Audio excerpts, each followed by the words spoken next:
ప్రభునందు ప్రియ పరిశుద్ధ దేవుని కుమారులారా, దేవుని కుమార్తెలారా, యేసుక్రీస్తు ప్రశస్త హెచ్చింపు నామములో మీ అందరికీ వందనాలు, అలాగే దేవునికి స్తోత్రాలు.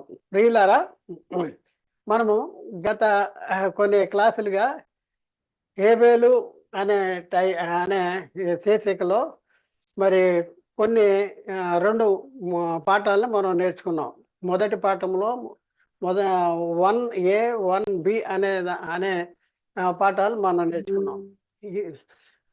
అంటే కిందటి వరకు మనం నేర్చుకున్న సంగతుల సారాంశం ఏంటంటే, హేబేలు మొదలుకొని నేటి వరకు నిద్రించిన నీతిమంతుల ఆత్మలు బ్రాకెట్లో యేసుక్రీస్తు తప్ప ఎవరు కూడా పరలోకానికి ఎక్కిపోలేదు అనేసి చాలా స్పష్టంగా హేబేలు మొదలుకొని నేటి వరకు మాత్రమే కాకుండా క్రీస్తు రెండవ రాకడ వరకు కూడా ఎవరో పరలోకానికి ఎక్కిపోయే అవకాశం లేదు అనే సంగతులు కూడా కిందటి క్లాసులో మనం చాలా చక్కగా నేర్చుకున్నాం. ఎవరైనా మరి ఇదే క్లాసు మొదటిగా వినేవాళ్ళు ఎవరైనా ఉంటే ముందు అది విని ఆ మొదటి క్లాసు ఏ బి ఆ రెండు విని ఈ క్లాసు వింటే మీకు చాలా చక్కగా అర్థమవుద్ది. కాబట్టి ప్రియులారా, ఆలోచించండి, అర్థం చేసుకోండి. మరి చాలా అద్భుతమైన అంశం ఇది. మరి ఈ అంశాన్ని మీరు చాలా జాగ్రత్తగా శ్రద్ధతో వినాలి. విని బైబిల్ని లేఖనాల్ని పరిశీలన చేసి మరి అలాగ ఉన్నవో లేవో అనేది కూడా మీరు పరిశోధన చేయవలసిన అవసరం ఉంది. అయితే ఏదైతే సత్యము అని గ్రహిస్తే సత్యాన్ని వెంబడించవలసిన అవసరం ఉంది.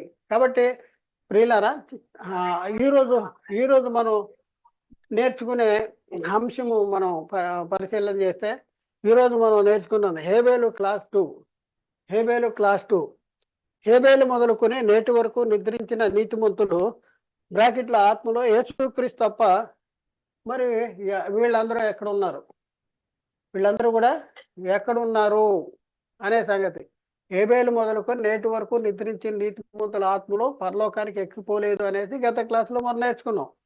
అయితే వాళ్ళందరూ పరలోకానికి ఎక్కిపోక ఎక్కడున్నారు మనం పరిశీలన చేసుకుంటే, వాళ్ళు ఎక్కడున్నారు, నిద్రించిన నీతిమంతులు అందరూ కూడా ఎక్కడికి వెళ్తున్నారు, అది ఎక్కడ ఉన్నారు అనే సంగతి ఈరోజు మనం నేర్చుకోవడానికి ప్రయత్నం చేద్దాం. మరి ముఖ్యంగా అంత మాత్రమే కాదు, కానీ వాళ్ళు ఎప్పటి వరకు అక్కడ ఉంటారు, ఎందుకు ఇప్పుడు వరకు అక్కడే ఉన్నారు, ఎప్పుడు పరలోకానికి ఎక్కిపోతారు అనే సంగతులు కూడా రాబోయే క్లాసులో కూడా నేర్చుకుందాం. 3 లోకాల మర్మాలు అనేది కూడా ఆ తర్వాత క్లాసులో నేర్చుకుందాం వరుసలో. కాబట్టి ప్రియులారా, జాగ్రత్తగా ఆలోచించండి, అర్థం చేసుకుంటానికి ప్రయత్నం చేయండి, సత్యాన్ని గ్రహించడానికి ప్రయత్నం చేయండి. ఇది సత్యము అని అనుకుంటే ఆ సత్యానికి లోబట్టడానికి ప్రయత్నం చేయవలసినటువంటి అవసరం మనకు ఉంది. కాబట్టి ప్రియులారా, మనం పరిశీలన చేస్తే ఇక్కడ దావీదు పరలోకానికి ఎక్కిపోలేదు అని మనం గత క్లాసులోనే నేర్చుకున్నాం. అంత మాత్రమే కాక దావీదు యొక్క పితరులు అనగా అబ్రహాము, ఇస్సాకు, యాకోబులు కూడా పరలోకానికి ఎక్కిపోలేదని కూడా నేర్చుకున్నాం. దావీదు ఎక్కిపోలేదని నేర్చుకున్నాం. దావీదు యొక్క పితరులు కూడా అబ్రహాం, ఇస్సాకు, యాకోబులు కూడా పరలోకానికి ఎక్కిపోలేదని నేర్చేసుకున్నాం. ఆ తర్వాత అంత మాత్రమే కాక అబ్రహాము యొక్క పితరులు కూడా పరలోకానికి ఎక్కిపోలేదు అనేసి గత క్లాసులో మనం నేర్చేసుకున్నాం. అయిపోయింది. అయితే ప్రియులారా, అలాగైతే ఈ నిద్రించిన నీతిమంతులు భూమి మీద లేక పరలోకానికి ఎక్కిపోక ఎక్కడికి వెళ్తున్నారు, ఇది ఒక ప్రశ్న మనం పరిశీలన చేయాలి. వారు ఎక్కడ ఉన్నారు, వారు ఎక్కడికి వెళ్తున్నారు, వారు ఎక్కడ ఉన్నారు అనే సంగతులు మనం నేర్చుకోవాల్సినటువంటి అవసరం మనకి ఉంది. తప్పనిసరిగా నేర్చుకోవాల్సిన అవసరం మనకు ఉంది. కాబట్టి ప్రియులరా, మరి దావీదు పరలోకానికి ఎక్కిపోలేదు, బైబిల్లో ఉంది, మనం చదువుకున్నాం, నేర్చుకున్నాం.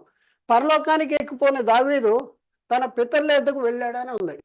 అవును కదా? దావీదు ఎక్కడికి వెళ్ళాడు అనేసి అపోస్తులైన పౌలు అంత్యోక్యలో ఉన్నటువంటి మహాసభలో అంత్యోక్యలో ఆయన ఒక ప్రసంగం చేశాడు. ఏం చేశాడంటే, దావీదు తన తరము వారికి సేవ చేసి నిద్రించి తన పితరుల యొద్దకు చేర్చబడ్డాడు అనేసి మనం నేర్చుకున్నాం కదా క్లాసులో. కాబట్టి తన పితరుల యొద్దకు వెళ్ళాడు. ఎవరో దావీదు. దావీదేమో పరలోకానికి ఎక్కిపోలేదు. పరలోకానికి ఎక్కిపోని దావీదు పితరుల దగ్గరికి వెళ్ళాడు. ఇంకా మనం చూస్తే పరలోకానికి ఎక్కిపోని అబ్రహాము కూడా తన పితరుల అంత మాత్రమే కదా, అబ్రహాము కూడా దావీదే పరలోకానికి ఎక్కిపోలేదంటే దావీదు ఎక్కడికి వెళ్ళాడంటే పితరుల దగ్గరికి వెళ్ళాడంటే పితరులు ఎలా పరలోకానికి వెళ్తారు? వాళ్ళు కూడా వెళ్ళలేదు. మరి పితరులు దావీదు యొక్క పితరులైన అబ్రహాము గురించి మనం పరిశీలన చేస్తే, అబ్రహాము గారు మీరు ఎక్కడ ఉన్నారు, మీరు పరలోకానికి వెళ్ళారా అంటే అబ్రహాం గురించి రాయబడిన సంగతి ఏంటంటే, అబ్రహాము నిండు వృద్ధాప్యమున మృతి పొంది తన పితరుల దగ్గరికి వెళ్ళాడు అనేసి బైబిల్లో కిందటి వారు నేర్చుకున్నాం.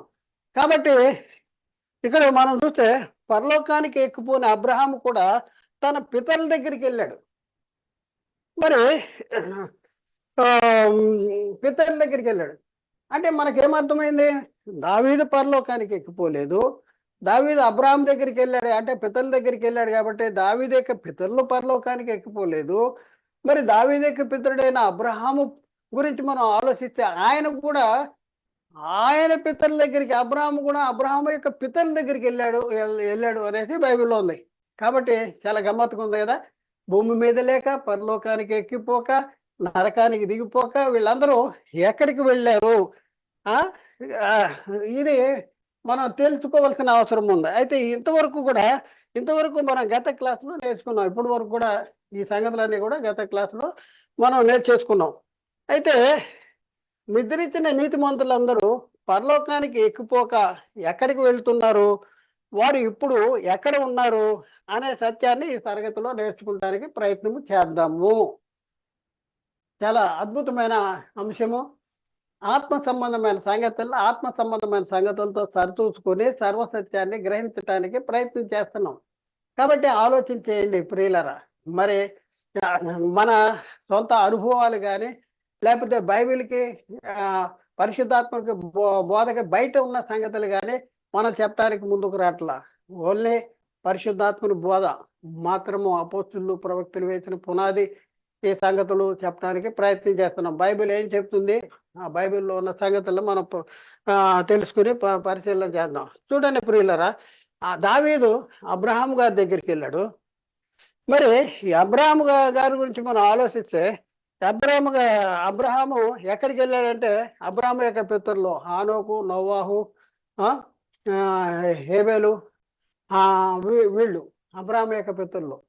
ఇంకా చాలా మంది ఉన్నారు. అయితే హేబేలు, హానోకు, నోవాహు మనం ముగ్గురిని తీసుకుందాం. అయితే ఇక్కడ అబ్రహాం గారు ఎక్కడికి వెళ్ళాడంటే ఆయన పితరుల దగ్గరికి వెళ్ళాడు. అయితే టోటల్గా మనం చూస్తే దావీదు కానీ అబ్రహాం కానీ హానోకు కానీ అంటే వీళ్ళెవరు కూడా పరలోకానికి ఎక్కిపోలేదు. మరి ఎక్కిపోక ఎక్కడున్నారు? పరలోకానికి ఎక్కిపోక ఎక్కడున్నారు? ఒకసారి మనం పరిశీలన చేసుకోవాల్సిన అవసరం ఉంది. అందుకనే క్వశ్చన్ మార్క్ వేసాం. వీళ్ళందరూ ఎక్కడ ఉన్నారు? పరలోకానికి ఎక్కిపోక వీళ్ళు ఎక్కడికి వెళ్ళారు? ఈ సంగతి మనం నేర్చుకోవాల్సినటువంటి అవసరం మనకుంది. దావీదు, అబ్రహాము, హానోకు వీరెవరు కూడా పరలోకానికి ఎక్కిపోక ఎక్కడికి వెళుతున్నారు అనే సంగతి మనం నేర్చుకుంటానికి ప్రయత్నం చేద్దాం. ప్రియులరా, ఇప్పుడు వారు ఎక్కడ ఉన్నారో మనం తెలుసుకోవాలంటే అబ్రహాము ఎక్కడున్నాడో మనం తెలుసుకోగలిగితే దావీదు కూడా అక్కడే ఉంటాడు. అబ్రహాం ఎక్కడున్నాడో తెలుసుకోగలిగితే దావీదు కూడా అక్కడే ఉంటాడు అనేసి మనకి అర్థమవుద్ది. అయితే ప్రియులరా, గత క్లాసులో మనం నేర్చుకున్న మనం ఎక్కడి నుంచి మొదలు పెట్టాము అంటే కిందటి క్లాసులో దావీదు పరలోకానికి ఎక్కిపోలేదు అనేసి, పరలోకానికి ఎక్కిపోని వాళ్ళ గురించి మనం నేర్చుకున్నప్పుడు దావీదు పరలోకానికి ఎక్కిపోలేదు అనేసి నేర్చుకున్నాం. అయితే ఇప్పుడు వాళ్ళు ఎక్కడ ఉన్నారు అనేది నేర్చుకుంటానికి ఎక్కడి నుంచి స్టార్ట్ చేద్దాం? ఎక్కడి నుంచి స్టార్ట్ చేద్దామంటే అబ్రహాము కాడి నుంచి స్టార్ట్ చేద్దాం. అబ్రహాము పితరులు ఉన్నారు. అబ్రహాము తర్వాత ఆయన దావీదు ఉన్నాడు. అంటే అబ్రహామును ఎక్కడున్నాడో మనం తెలుసుకోగలిగితే అబ్రహాం యొక్క పితరులు ఎక్కడున్నారో తెలుస్తుంది. మరి అబ్రహాం దగ్గరికి వచ్చినటువంటి దావీదు కూడా ఎక్కడ ఉన్నాడో మనకి తెలుస్తుంది. కాబట్టి ప్రియులరా, ఇక్కడ మనం పరిశీలన చేస్తే ఇప్పుడు వారు ఎక్కడున్నారో మనం తెలుసుకోవాలంటే అబ్రహాం ఎక్కడున్నాడో మనం తెలుసుకోగలిగితే దావీదు కూడా అక్కడే ఉంటాడు, మరియు అబ్రహాం యొక్క పితరులు కూడా అక్కడే ఉంటారు. కనుక ఇప్పుడు మనము అబ్రహాం గారు ఎక్కడున్నాడో మనం కనుగొనటానికి ప్రయత్నం చేద్దాం. అబ్రహాం గారు ఎక్కడున్నాడో మరి బైబిల్లో ఎక్కడైనా ఉన్నాయా? బైబిల్ ఏమైనా చెప్తుందా పలానా దగ్గర ఉన్నాడు అబ్రహాం అని? చూసాయిగా మనకి అర్థమయ్యేలాగా ఏమైనా సంగతులు బైబిల్లో ఉన్నాయంటే చాలా స్పష్టంగా ఉన్నాయి. కంగారు పడకుండా మనం వాటిని అర్థం చేసుకుంటానికి ప్రయత్నం చేద్దాం. మనము గత క్లాసులో హేబేలు మొదలుకొని నేటి వరకు నిద్రించిన నీతిమంతుల ఆత్మలో పరలోకానికి ఎక్కిపోలేదని తెలుసుకోవటానికి దావీదు యొద్ద నుండి పరిశీలన మొదలు పెట్టాము కదా. అయితే ఇప్పుడు వారు ఎక్కడున్నారో తెలుసుకోవటానికి అబ్రహాం గారి దగ్గర నుండి పరిశీలించటం మొదలు పెడదాము. అబ్రహాం గారు చనిపోయి ఎక్కడికి వెళ్ళాడో మనము తెలుసుకోవాలన్న యేసు క్రీస్తు పరిచర్యలకు వివరించిన ధనవంతుడు లాజరు అని యథార్థ గాథను మనం పరిశీలన చేయాలి. అబ్రహాం గారు చనిపోయి ఎక్కడికి వెళ్ళాడు? అబ్రహాం గారు అదే మనం పరిశీలన చేస్తే ఇప్పుడు వెళ్ళారా? అబ్రహాం గారు ఎక్కడున్నారో మనం తెలుసుకోవాలంటే మరి బైబిల్లో ఎక్కడి నుంచి పరిశీలన ఎక్కడ మనకి ఆధారాలు ఎక్కడ దొరుకుతున్నాయి అంటే యేసుక్రీస్తు వారు ఒక సంగతి చెప్పాడు, పరిచర్యలతో ఒక సంగతి చెప్పాడు. ఆ సంగతి ఏంటంటే ఒక కథ కాదు, అది అనగనగా ఒక కథ కాదు, అది యథార్థ గాథను చెప్పాడు. ధనవంతుడు లాజరు అప్పటికి భూమి మీద జీవించి చనిపోయినటువంటి ఇద్దరు వ్యక్తుల గురించి చెప్పినటువంటి సంగతి. ఏంటో మనం చూద్దాం. అది మనం యథార్థ కాదని మనం పరిశీలన చేయాలి. వీళ్ళు అబ్రహాం ఎక్కడున్నారో మనం తెలుసుకోవాలంటే యేసుక్రీస్తు పరిచర్యలకు వివరించినటువంటి ధనవంతుడు లాజరు అను యథార్థ గాథను మనం పరిశీలన చేయాలి. అయితే ప్రియులరా, నెంబర్ 1, పరలోకమునకు ఎక్కిపోని అబ్రహాముని గురించి విస్తృత పరిశీలన చేద్దాం. మనం ఆత్మ సంబంధమైన సంగతులతో సరిచూసుకోవాల్సిన అవసరం ఉంది ఈరోజు. అది చాలా అవసరము. ఇక్కడ మనం చూస్తే ప్రియులరా, ధనవంతుడు లాజరు అని వీరిద్దరు కూడా మోషేయు ప్రవక్తలు భూమి మీద పరిచర్య చేస్తున్నటువంటి కాలములో జీవించి మృతి పొందారు. సందర్భము, కాలము. యేసుక్రీస్తు చెప్పిన యథార్థ గాథలో ఇద్దరు వ్యక్తులు ఉన్నారు. ఈ ఇద్దరు వ్యక్తుల గురించి సందర్భము, కాలము ఏంటి? వీరిద్దరు కూడా మోషేయు ప్రవక్తలు భూమి మీద పరిచర్య జరిగించుతున్న కాలములో వాళ్ళిద్దరూ భూమి మీద జీవించి చనిపోయారు. ఇది మృతి పొందారు. ఇక్కడ మనం ఇంకా ముందుకెళ్దాం. ఈ సంగతి మనం ఎక్కడ దొరుకుద్ది అంటే లోకాసు వార్తలో 16వ అధ్యాయము 19వ వచనంలో నుండి 31వ వచనం వరకు మనం పరిశీలన చేద్దాం, చదువుకుందాం ప్రియులారా. 19వ వచనం, ధనవంతుడు ఒకడుండెను. అతడు ఊదా రంగు బట్టలను సన్నపునార వస్త్రములను ధరించుకొని ప్రతిదినము బహుగా చుండువాడు. లాజరు అను ఒక దరిద్రుడు ఉండెను. వాడు కురుపులతో నిండిన వాడే ధనవంతుని ఇంటి వాకట ఉండి అతని బల్ల మీద నుండి పడు రొట్టె మొక్కలతో ఆకలి తీర్చుకుని గోరెను. అంతేకాక కుక్కలు వచ్చి వారి కురుపులు నాకెను. ఆ దరిద్రుడు చనిపోయి దేవదూతల చేత అబ్రహాము రొమ్మును ఆనుకుంటకు కొనుక్కోబడెను. చూడండి, దరిద్రుడు ఎక్కడ కొనుక్కోబడ్డాడు? అబ్రహాము రొమ్మును ఆనుకుంటానికి కొనుక్కోబడ్డాడంట. ఇది కథ కాదు, ఇది అనగనగా కథ కాదు. కథలో దరిద్రుడు అబ్రహాము రొమ్మును ఆనుకుంటానికి కొనుక్కోబడ్డాడని యేసుక్రీస్తు చెప్పడు. Note this point. ధనవంతుడు కూడా చనిపోయి పాతి పెట్టబడను. ఏమయ్యాడు? పాతి పెట్టబడిన తర్వాత ఇక్కడ పాతి పెట్టారు. పాతి పెడితే ఆత్మ గురించి రాశాడు. అప్పుడు అతడు పాతి పెట్టింది శరీరం అంటే శవాన్ని, ఇక్కడ ఆత్మ గురించి చెప్తా ఉన్నాడు. అప్పుడు అతడు పాతాళములో బాధపడుచు కన్నులెత్తి దూరము నుండి అబ్రహామును అతని రొమ్మున ఆనుకుని ఉన్న లాజరును చూచి, తండ్రివైన అబ్రహామా, నా యందు కనికరపడి తన వేలుకొను నీళ్లలో ముంచి నా నాలుకను చల్లార్చుటకు లాజరును పంపుము, నేను ఈ అగ్ని జ్వాలలో యాతన పడుతున్నానని చెప్పాను, కేకలు వేసి చెప్పాడు. ప్రియులారా, ఇంకా మనం చూద్దాం ఇక్కడ లోక 16 25 వచనం చూద్దాం. ఇక్కడ అందుకు అబ్రహాము, కుమారుడా, నీవు నీ జీవిత కాలమందు నీకు ఇష్టమైనట్లు సుఖమును అనుభవించితివి, అలాగుననే లాజరు కష్టమును అనుభవించిననే జ్ఞాపకము చేసుకునుము. ఇప్పుడైతే వాడు ఇక్కడ నెమ్మది పొందుతున్నాడు, నీవు యాతన పడుతున్నావు. అంతేకాక ఇక్కడి నుండి మీ యొద్దకు దాటగోరు వారు దాటి భోజాలకుండునట్లు, అక్కడి వారు మా యొద్దకు దాటి రాజాలకుండునట్లును మాకును మీకును మధ్య మహాగాధం ఉంచబడి ఉన్నదని నేను.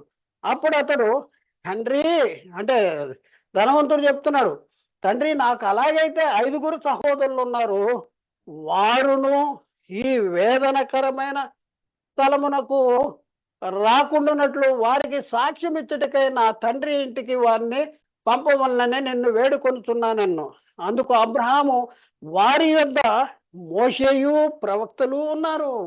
నోట్ దిస్ పాయింట్, వారి యొద్ద మోషేయు ప్రవక్తలు ఉన్నారు, వారి మాట వినవలెను అని అతను చేశారు. వారి మాట వినాలి. వాళ్ళు మాట్లాడుతూ ఉన్నారు. ఎక్కడ మాట్లాడుతూ ఉన్నారు? భూమి మీద మాట్లాడుతూ ఉన్నారు. వీళ్ళు చనిపోయి పాతాళలోకానికి వెళ్ళిన ధనవంతుడు పాతాళలోకానికి వెళ్ళి అగ్నిజ్వాలలో కాలుతున్నటువంటి ఆ కాలంలో భూమి మీద ధనవంతుడి యొక్క సహోదరులు కూడా ఉన్నారంట. 5 మంది సహోదరులు ఉన్నారు. వాళ్ళు భూమి మీద జీవిస్తున్నారు. అయితే వాళ్ళు ఈ వేదనకరమైన స్థలానికి రాకుండా వాళ్ళకి సాక్ష్యం ఇవ్వాలంట. ఏం సాక్ష్యం ఇవ్వాలి? మీ అన్న పొజిషన్ బ్యాడ్ అయిపోయింది, చాలా యాతన పడుతున్నాడు, అరుస్తున్నాడు, కేకలేస్తున్నాడు అగ్నిలో, ఇక్కడ బాగా సన్నపునారు వస్త్రాలు మరి ధరించుకుని అనుదినము బహుగా సుఖించేవాడు, మీరు కూడా అలా ఉంటున్నారు, చాలా జాగ్రత్త, మీ అన్న పొజిషన్ బ్యాడ్ అయిపోయింది, మీరు ఇప్పుడైనా మారిపోండి అనేసి సాక్ష్యం ఇవ్వాలంట. యేసుక్రీస్తుని గురించి సాక్ష్యం ఇవ్వటం కాదు, ఇంకా వేరే సాక్ష్యం ఇవ్వటం కాదు, ఆయన గురించి సాక్ష్యం ఇవ్వాలంట. మరి అప్పుడు ఏం చెప్తున్నాడు? మోషేయు ప్రవక్తలు చెప్పిన మాట వినకపోతే మృతుల్లోండి ఒకడు లేచి వెళ్ళి చెప్పినా కూడా వాళ్ళ మాట వినరు. ఎందుకంటే ప్రియులారా, ఒకసారి ఆలోచన, బతికున్న వాళ్ళు సువార్త చెప్పాల్సింది బతికున్నవాడికే చెప్పాలి, సువార్త చెప్పవలసింది బతికున్న వాళ్ళే చెప్పాలి. చూడండి, బతికున్న వాళ్ళకే సువార్త చెప్పాలి. మనోళ్ళు శవాల దగ్గరికి వెళ్ళి అక్కడ సువార్త చెప్తూ ఉంటారు, శవాల దగ్గరికి వెళ్ళి శ్మశానాల దగ్గరికి వెళ్ళి అక్కడ వాక్యం చెప్తూ ఉంటారు. మా ప్రియులారు, ఒకసారి ఆలోచన, బతికున్న వాళ్ళకి వాక్యం చెప్పాలి, చచ్చిన వాళ్ళకి కాదు. చచ్చినోడు వచ్చి బతికున్న వాళ్ళు వాక్యం చెప్తే వాళ్ళు నమ్మరు అంటున్నాడు. నమ్మరు. ఇంకా మనం ప్రియులారా మనం చూద్దాం. ఇంకా మనం చూస్తే అప్పుడు అందుకతడు, తండ్రి అయిన అబ్రహాము అలాగనవద్దు, మృతుల్లో ఉండి ఒకడు వారి యొద్దకు వెళ్ళిన యెడల వారు మారు మనసు పొందుదురని చెప్పాను. మా వాళ్ళు ఎంత మొండిగాళ్ళు అంటే, బతికున్నవాడు చెప్తేనరు, చచ్చినోడు వెళ్ళి చెప్తేనే అంటారు. మృతుల్లో ఉండి ఒకడు లేచి వెళ్ళి చెప్తే అప్పుడు మారు మనసు పొందుతారు. అసలు మారు మనసు పొందేటనే అంత కఠినుడు మా వాళ్ళు. అందుకతడు, మోషేయు ప్రవక్తలు చెప్పిన మాటలు వారు వినని యెడల మృతులలో నుండి ఒకడు లేచినను వారు నమ్మరని అతనితో చెప్పాను. మా వాళ్ళు ఎలాంటి వాళ్ళు, మామూలు వాళ్ళు కాదు అనేసి చెప్తున్నాడు, సాక్షి చెప్తున్నాడు ధనవంతుడు వాళ్ళ సహోదరుల గురించి. అయితే మృతుల్లో ఉండి మోషేయు ప్రవక్తలు చెప్పిన మాట వినని యెడల మృతుల్లో ఉండి ఒకడు లేచి వెళ్ళి వాళ్ళకి చెప్పినా కూడా వాళ్ళ మాట వినరు అనేసి చెప్తా ఉన్నాడు. ప్రియులారా, ఇప్పుడు ఈ యేసుక్రీస్తు చెప్పినటువంటి ధనవంతుడు లాజరు అను యథార్థ గాథ గురించినటువంటి విస్తృత పరిశీలన చేద్దాం. ఇది అనగనగా ఒక కథ, లేకపోతే యథార్థ గాథ, జరిగిన గాథ? అంటే ధనవంతుడు లాజరు అను దరిద్రుడు గూర్చినటువంటి సంగతులు యథార్థ గాథ లేక అనగనగా ఒక కథ? జవాబు, ధనవంతుడు లాజరు అను దరిద్రుడు గురించిన సంగతులు యథార్థ గాథే, అనగనగా ఒక కథ కాదు, అది యథార్థ గాథ, జరిగింది, గతంలో జరిగినటువంటి సంగతిని యేసుక్రీస్తు మరి పరిశీలికి చెప్పినటువంటి సత్యాన్ని మనం చూస్తా ఉన్నాం. మరి ఇది కథ కాదు, యథార్థ గాథ అని మనం ఎట్లా తెలుసుకోగలం? చాలా మంది ఈ రోజుల్లో ధనవంతుడు లాదరు కదండి కదండి కదండి అనేసి, కథ కాదయ్యా అది, యథార్థ కాదు, అది జరిగినటువంటి చరిత్ర. యేసుక్రీస్తు జీవించిన కాలానికి ముందు కాలంలో జరిగినటువంటి యథార్థ చరిత్ర, అది జరిగిన గాథ, యథార్థ గాథ అది. అది యథార్థ గాథని మనం ఎలా తెలుసుకోవాలి? నిజమేనా అంటే ఇక్కడ చూడండి, ధనవంతుడు ఒకడు ఉండెను. అది ఉపమానం కానీ లేకపోతే మరొకటి కానీ చెప్తే ఇంత నిక్కచ్చిగా స్పష్టంగా ఉండెను, ఒకప్పుడు ఉన్నాడు, ఇంకా లాజరు ఒక దరిద్రుడు, లాజరు అని ఒక దరిద్రుడు కూడా ఉన్నాడు. ఆ తర్వాత కుక్కలు వచ్చి నాకెను కురుపులు నాకిని. తర్వాత ధనవంతుడు కూడా చనిపోయాడు. ఆ తర్వాత అప్పుడు అతడు పాతాళంలో బాధపడుతున్నాడు. ఇంకా మనం చూస్తే ధనవంతుడు లాజరు చనిపోయిన కాలంలో భూమి మీద ఎవరు పరిచయం చేస్తా ఉన్నారు? వీళ్ళు. ఇది కథ అయితే ఆ మాటలు అక్కడ ఉండే కాదు, ఆ మాటలు అక్కడ ఉండే కాదు. ఇక్కడ భూమి మీద ఎవరు పరిచయం చేస్తున్న కాలంలో ధనవంతుడు లాజరు చనిపోయారు. మనం ప్రశ్నలు వేసుకోవాలి. మనం ఏదో ఎవరో కథ అని చెప్పేస్తే మనం నిజంగానే కథ అనేసి మనం ఆలోచించడానికి ఎట్టి పరిస్థితుల్లో వీల్లేదు. పరిశీలన చేయాలి. జవాబు: ధనవంతుడు లాజరు చనిపోయిన కాలంలో భూమి మీద మోషేయు ప్రవక్తలను పరిచర్య చేసేటటువంటి కాలం. భూమి మీద మోషే ప్రవక్తలు పరిచర్య చేస్తున్నటువంటి కాలంలో ధనవంతుడు లాజరు చనిపోయారు. అయితే ఈ ధనవంతుడు లాజరు చనిపోయిన కాలం ఎప్పుడు కాలం? నిజంగా అది మోషేయు ప్రవక్తలు భూమి మీద పరిచర్య చేసే కాలమేనా కాదా? చెప్పబడిన మాటలు కరెక్టా కాదా? ఎంత స్పష్టంగా నిర్దిష్టంగా మరి భూమి మీద ఫలానా వాళ్ళు పరిచర్య చేస్తున్నారు, వాళ్ళ మాట వినాలి అని యేసుక్రీస్తు చెప్పాడంటే ఇది అనగనగా ఒక కథ కాదు, ఇది యథార్థ గాథ. ఇది చరిత్ర, జరిగిపోయినటువంటి చరిత్ర అప్పటికి.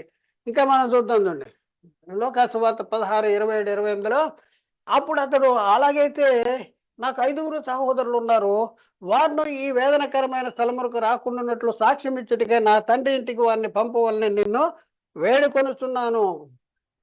అందుకు అబ్రహాము, వారి యొద్ద మోషేయు ప్రవక్తలు ఉన్నారు, వారి మాట వినవలనని అతడితో చెప్పాను. అతడు, తండ్రివైన అబ్రహామ, అలాగనవద్దు, మృతుల్లో ఉండి ఒకడు వారి యొద్దకు వెళ్ళినేళ్ళు వారు మారు మనసు పొందుదురు అంటాడు. ఎంత స్పష్టంగా బైబిల్లో ఉందో. ఈ మాటలన్నీ మనం చదువుతూనే ఉంటాం, కానీ కథ అంటాం. కథ కాదండి, ఇది యథార్థ గాథ.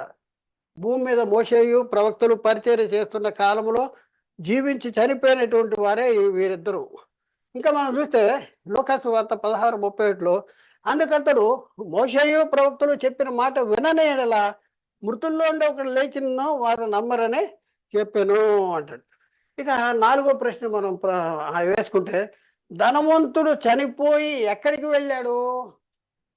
ధనవంతుడు దేనికోసం ఈ యేసుక్రీస్తు ధనవంతుడు లాజరు గురించినటువంటి చరిత్రను పరిచయాలకు చెప్పినటువంటి సంగతులు మనం పరిశీలన చేస్తున్నాము అంటే దేని గురించి? అసలు ఇది అంతా పరిశీలన చేస్తున్నాం, ఇది మర్చిపోకూడదు.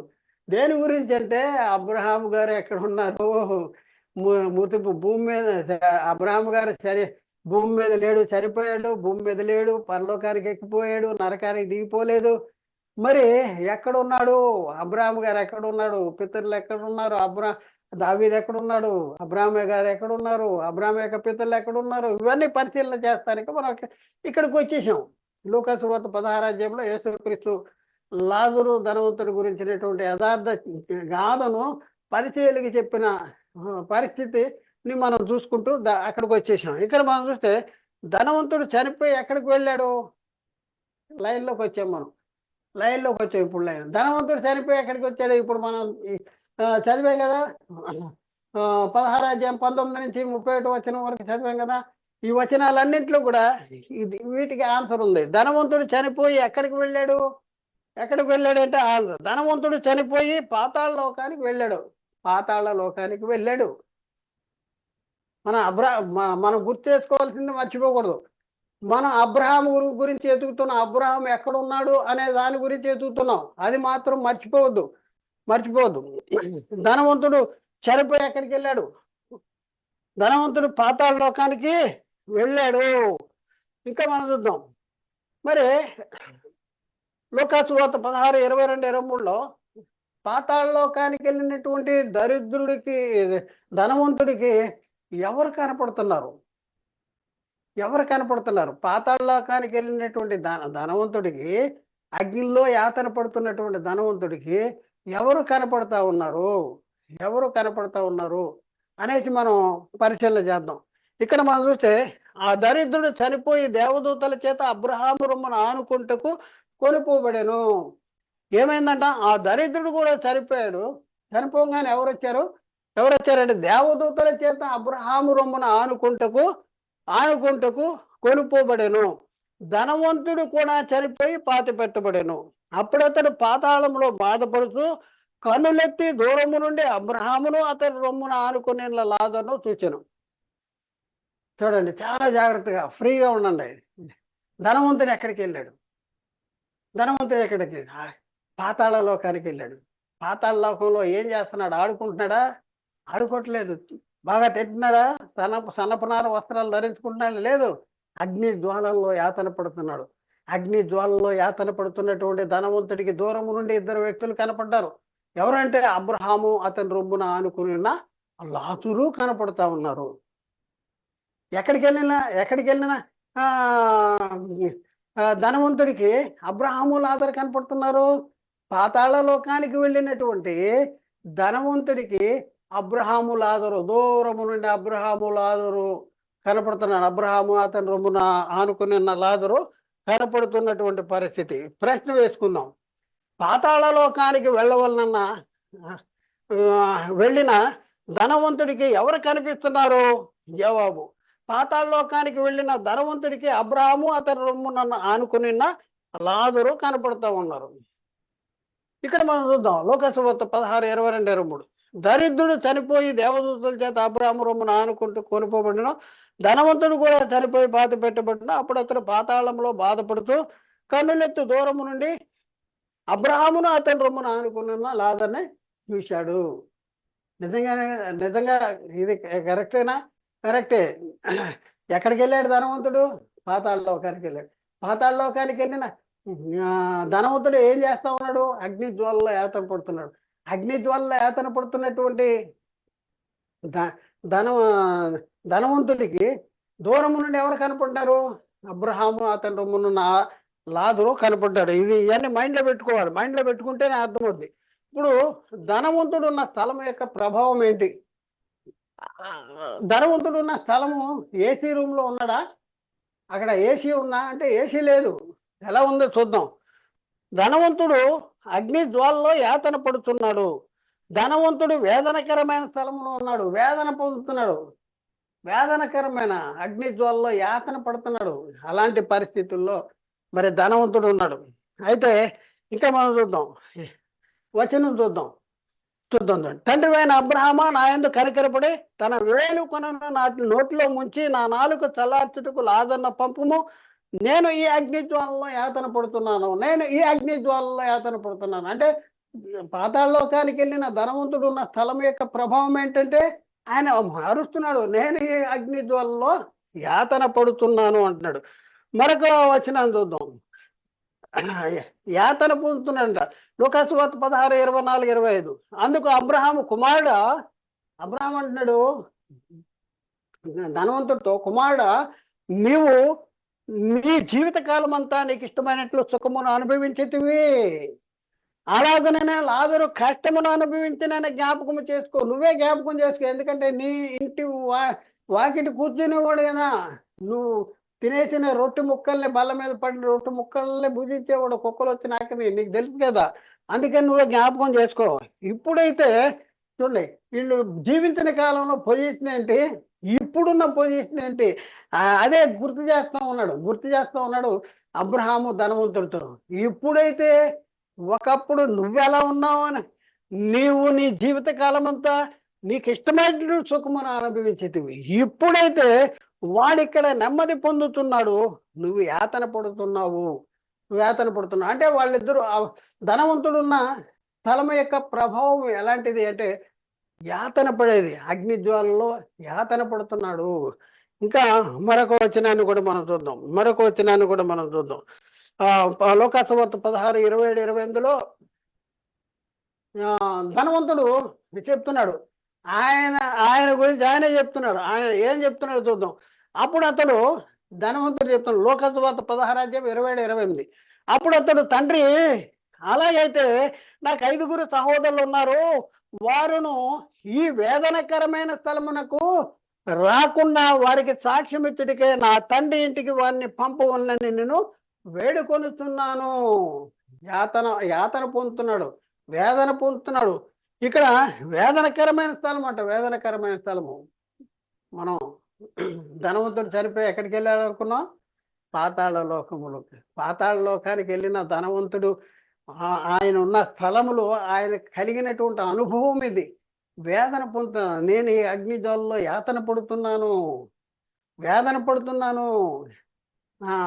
తర్వాత వేదనకరమైన స్థలానికి నా సహోదరులు రాకూడదు అనేసి చెప్తున్నటువంటి పరిస్థితి మనం చూస్తున్నాం. ప్రియులరా, మరి యేసు చెప్పిన ఈ యథార్థ గాథను పరిశీలన చేస్తే ధనవంతుడు చనిపోయి పాతాళ లోకానికి వెళ్ళాడని మనకు అర్థమవుతుంది.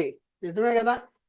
పాతాళ లోకానికి వెళ్ళిన ధనవంతుడికి దూరము నుండి అబ్రహాము అతని రొమ్మును ఆనుకుని ఉన్న లాజరు కనిపిస్తున్నారు. ఇది కూడా బైబిల్లో ఉంది, నిజమే, మనమేం కల్పించి చెప్పట్లేదు. తర్వాత అంత మాత్రమే కాదు కానీ ధనవంతుడు అబ్రహాము ఒకరితో ఒకరు సంభాషించుకుంటున్నారు. ధనవంతుడు అబ్రహాము ఒకరితో ఒకరు సంభాషించుకుంటాను బట్టి ధనవంతుడు యాతనకరమైన స్థలములో ఉన్నాడని, లాజరు నెమ్మది పొందు స్థలములో ఉన్నాడని మనకు అర్థమవుతుంది. వాళ్ళ సంభాషణ మనం చదివితే మనకు అర్థమయ్యేది ఏంటంటే ధనవంతుడు యాతనకరమైన స్థలములో ఉన్నాడు, వేదన పొందుతున్నాడు. లాజరు దరిద్రుడు మరి నెమ్మది పొందుతున్నాడు అనేది మనకు అర్థమైంది. అది కూడా కరెక్టే. ఇక్కడ మనం చూస్తే వేదన పొందుతున్న పాతాళ లోకములో వేదన పొందే స్థలం ఎక్కడుంది అంటే పాతాళ లోకంలో ఉంది వేదన పొందే స్థలం. ఎందుకంటే ధనవంతుడు చనిపోయి ఎక్కడికి వెళ్ళాడో పాతాళ లోకానికి వెళ్ళాడు. పాతాళ లోకానికి వెళ్ళిన ధనవంతుడు వేదన పొందుతున్నాడు. కాబట్టి ఈ వేదన పొందుతున్న స్థలము పాతాళ లోకంలో ఉందని మనకి అర్థము అవుతుందా అంటే అవును, అర్థమవుతుంది. ఇకపోతే అబ్రహాము గారు ఉన్న నెమ్మది పొందు స్థలము ఎక్కడ ఉంది? ఈ నెమ్మది పొందు స్థలము పరలోకములో ఉన్నదా లేక పాతాళ లోకంలో ఉందా? చూడండి, పాతాళ లోకానికి వెళ్ళినటువంటి ధనవంతుడికి దూరము నుండి అబ్రహాము అతని రొమ్మును ఆనుకున్న లాజరు కనపడుతున్నారు. ధనవంతుడు పాతాళ లోకానికి వెళ్ళాడని ఉంది. మరి అబ్రహాము అతని రొమ్మున ఆనుకున్న లాజరు ఎక్కడ ఉన్నారు? వాళ్ళిద్దరూ రెండు వేరు లోకాల్లో ఉన్నారా? ధనవంతుడు పాతాళ లోకంలో ఉంటే మరి అబ్రహాము అతని రొమ్మున ఆనుకున్న లాజరు పరలోకంలో ఉన్నాడా? ఎక్కడున్నారు? ఎలా ఉన్నారు? వీళ్ళిద్దరు ఎక్కడున్నారు? ఇది తెలుసుకుంటానికి ప్రయత్నం చేద్దాం. ఎందుకంటే మనకు కావాల్సింది అబ్రహాం ఎక్కడున్నారో మనకు కావాలి. అబ్రహాం మనకు కనపడ్డాడు. యేసుక్రీస్తు మరి పరిశీలికి చెప్పినటువంటి యథార్థ గాథలో ఒక దగ్గర అబ్రహాం గారు ఉన్నారు అనే సంగతి మనకి చెప్పాడు. మరి అబ్రహాం గారు ఎక్కడున్నారో అనే సంగతి మనం ఇంకా క్షుణ్ణంగా పరిశీలన చేద్దాం. ఇక్కడ ప్రియులరా, పాతాళ లోకంలో వేదనకరమైన స్థలములోనున్న ధనవంతుడికి, పాతాళ లోకములో వేదనకరమైన స్థలములోనున్న ధనవంతుడికి మరియు నెమ్మది పొందు స్థలములో ఉన్నటువంటి అబ్రహాముకు మధ్యన ఒక లోకము అడ్డు ఉందా లేక ఒక మహా అగాధము అడ్డు ఉందా? వీళ్ళిద్దరికి మధ్యలో ఒక లోకం అడ్డుందా లేకపోతే ఒక మహా అగాధం అడ్డుందా? అది కూడా బైబిల్లోనే ఉంది. వీరిద్దరూ రెండు వేరు లోకాల్లో ఉన్నారని బైబిల్లో చెప్పట్లా. వీళ్ళిద్దరికి మధ్యలో మహా అగాధం ఉంది. ఈ మహా అగాధానికి ఒక పక్కనేమో ధనవంతుడు యాతన పడుతున్నాడు, మరొక పక్కన అబ్రహాము అతని రొమ్మున అన్న లాజరు వీళ్ళేమో నెమ్మది పొందుతున్నారు. అంటే రెండు స్థలాలు, వేదనకరమైన స్థలము, నెమ్మది పొందే స్థలము. ఈ వేదనకరమైన స్థలం ఎక్కడుందని మనకు అర్థమైపోయింది. పాతాళ లోకానికి వెళ్ళిన ధనవంతుడు పాతాళ లోకానికి వెళ్ళాడు కాబట్టి పాతాళ లోకంలో వేదనకరం. మరి ఈ నెమ్మది పొందే స్థలం ఎక్కడుంది? ఈ అబ్రహాము, ఈ లాజరు ఎక్కడ ఉన్నారు? ఇది మనం తెలుసుకోవాల్సినటువంటి అవసరం ఉంది. ప్రియులారా, అయితే వీళ్ళిద్దరూ ఉన్నది 2 వేరు వేరు లోకాల్లో ఉన్నారా అంటే, బైబిల్ ఏం చెప్తుంటే 2 వేరు వేరు లోకాల్లో లేరు. వీళ్ళిద్దరి మధ్య ఒక మహా అగాధము చేత వేరుపరచబడి ఉంది. అంటే మనకేం అర్థమవుతుందంటే, వీళ్ళిద్దరూ కూడా ఒకే లోకంలో ఉన్నారు. ఒకే లోకము మహా అగాధము చేత 2 వేరు వేరు భాగాలుగా విభజించబడి, ఆ ఒక భాగము వేదనకరమైన స్థలం అయితే మరొక భాగము నెమ్మది పొందే స్థలము అనేసి మనం ఆలోచించడానికి అవకాశం ఉందా? చూద్దాం ప్రియులరా. లేక ఒక మహా అగాధము అడ్డు ఉన్నదా అంటే, వీళ్ళిద్దరి ఉన్న స్థలాల మధ్య ఒక లోకం అడ్డుందా, లేకపోతే ఒక మహా అగాధం అనేది అడ్డుందా? వేదనకరమైన స్థలము, నెమ్మది పొందు స్థలము ఒకే లోకములో ఉండి మహా అగాధము చేత వేరుపరచబడిన 2 వేరు వేరు స్థలముల అంత చాలా స్పష్టంగా ఉంది. ఇక్కడ చూడండి, వీరిద్దరూ వేదనకరమైన స్థలము, నెమ్మది పొందే స్థలము 2 ఒకే లోకములో ఉండి మహాగాధము చేత వేరుపరచబడినటువంటి 2 వేరు వేరు స్థలముల మొదలైన సంగతులు బైబిల్ గ్రంథము నుండి మనం పరిశీలన చేయవలసిన అవసరం ఉంది. పరిశీలన చేద్దాం ప్రియులరా, మరి జాగ్రత్తగా ఆలోచించాలి. అబ్రహాం గారు ఉన్న నెమ్మది పొందు స్థలము పాతాళ లోకములోనే ఒక భాగము. అబ్రహాం గారు ఉన్నది పాతాళ లోకంలో ఒక భాగము, నెమ్మది పొందుతున్న స్థలము. పాతాళ లోకములో అగ్ని జ్వాలలో యాతన పడుతున్న ధనవంతుడికి అబ్రహాం గారు ఉన్నటువంటి నెమ్మది పొందుతున్న స్థలానికి మధ్యలో ఒక లోకము అడ్డు ఉన్నదని బైబిల్ గ్రంథము చెప్పట్లేదు. మరి ఏం చెప్తుంది? వారిద్దరూ ఉన్న 2 స్థలముల్లో మహా అగాధము చేత వేరుపరచబడి ఉన్నది. కాబట్టి వేరుపరచబడి ఉన్న ఒకే లోకము కానీ మహాగాధము చేత 2 వేరు వేరు స్థలాలుగా విభజించబడింది.